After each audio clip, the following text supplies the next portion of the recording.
Hello, I'm Charlotte. Thank you for joining me for another episode of Who is Jesus? A biblical journey of encouragement for women to help you to know who Jesus really is, using the best resource, God's Word, the Bible. Thank you for joining me today. And I want to continue now. The last video, we were coming to the end of the book of Matthew, and so there are just 3 more verses left, and I'm going to read those now so that we know what Jesus did. And Jesus went about all the cities and villages, teaching in their synagogues and preaching the gospel of the kingdom, and healing every sickness and every disease among the people. But when he saw the multitudes, he was moved with compassion on them, because they fainted and were scattered abroad as sheep having no shepherd. Then saith he unto his disciples, The harvest truly is plenteous, but the laborers are few. Pray ye therefore the Lord of the harvest, that he will send forth laborers into his harvest. So Jesus is preaching the gospel of the kingdom. He knows the kingdom firsthand because it's his Father's kingdom. He comes from that kingdom and he knows everything about the kingdom and God's ways and God's plan for his people.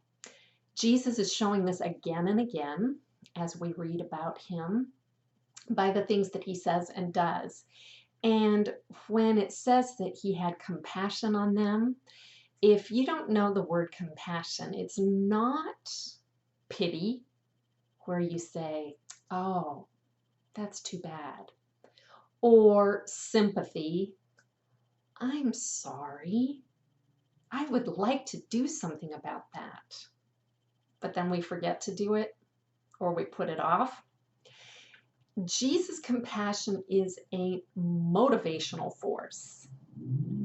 It is his desire to see people receive his truth, his life, his deliverance, his forgiveness, his peace, his healing, his guidance. It propels him to action. And he desired to reach all of these multitudes of people that were around him, and he begins to show his disciples that this is what they should be busy doing too. So when we continue on in chapter 10, and of course, when this was written down, there were no chapters.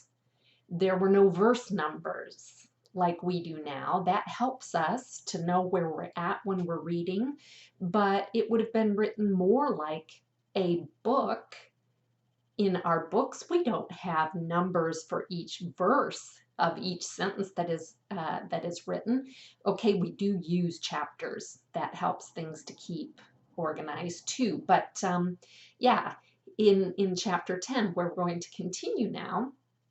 This is his commission to his 12 closest disciples. There were many who followed him, but these 12 were the ones he chose to invest in on a deeper level. So just a second, my reading glasses fell on the floor. So I'm going to pause this. Thank you for your patience. So let's continue reading now. And this is in chapter 10. I'm going to read 15 verses. And when he had called unto him his 12 disciples, he gave them power against unclean spirits to cast them out, and to heal all manner of sickness and all manner of diseases. Now, the names of the 12 apostles are these. The first, Simon, who is called Peter, and Andrew, his brother, James, the son of Zebedee, and John, his brother, Philip, and Bartholomew, Thomas and Matthew the publican, James the son of Alphaeus, and Lebbaeus, whose surname was Thaddeus, Simon the Canaanite, and Judas Iscariot, who also betrayed him. These 12 Jesus sent forth and commanded them, saying, Go not into the way of the Gentiles, and into any city of the Samaritans enter ye not, but go rather to the lost sheep of the house of Israel. And as ye go, preach, saying, the kingdom of heaven is at hand. Heal the sick, cleanse the lepers, raise the dead, cast out devils. Freely ye have received, freely give. Provide neither gold, nor silver, nor brass in your purses, nor scrip for your journey, neither 2 coats, neither shoes, nor yet staves, for the workman is worthy of his meat. And into whatsoever city or town ye shall enter, inquire who in it is worthy, and there abide till ye go thence. And when ye come into an house, salute it. And if the house be worthy, let your peace come upon it. But if it be not worthy, let your peace return to you. And whosoever shall not receive you, nor hear your words, when ye depart out of that house or city, shake off the dust of your feet. Verily I say unto you, it shall be more tolerable for the land of Sodom and Gomorrah in the day of judgment than for that city. So, as we can see, Jesus is giving his instructions to his disciples. They now know what they are to do. They've been watching him and listening to him and practicing what he did, and now he's going to let them go out by themselves and do these things as a preparation for where he will then follow and preach. He knows that his time on earth is drawing to a close, and so he has prepared these men to take over after he is gone. Let's continue now in chapter 10, verses 16 to 25. Behold, I send you forth as sheep in the midst of wolves. Be ye therefore wise as serpents, and harmless as doves. But beware of men, for they will deliver you up to the councils, and they will scourge you in their synagogues. And ye shall be brought before governors and kings for my sake, for a testimony against them and the Gentiles.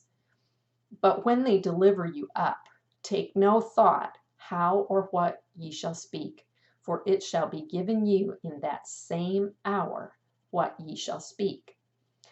For it is not ye that speak, but the Spirit of your Father which speaketh in you. And the brother shall deliver up the brother to death, and the father the child, and the children shall rise up against their parents, and cause them to be put to death. And ye shall be hated of all men for my name's sake. But he that endureth to the end shall be saved. But when they persecute you in this city, flee ye into another. For verily I say unto you, ye shall not have gone over the cities of Israel till the Son of Man be come. The disciple is not above his master, nor the servant above his Lord. It is enough for the disciple that he be as his master, and the servant as his Lord. If they have called the master of the house Beelzebub, how much more shall they call them of his household? So, after telling them what to do, he proceeds to warn them that there will be hard times coming against them. He is not letting them think that they will be the most popular and well-received people. He is, in fact, prophesying about what will happen, literally, to these men and to his followers from then on. It is such great love on his part to adequately prepare and encourage everyone who wants to follow him. It also gives people the choice as to whether or not they want to risk their lives for him. He's not going to force anyone. He will, however, equip and strengthen, encourage, and stand by anyone who chooses this path. Thank you for watching. Until next time.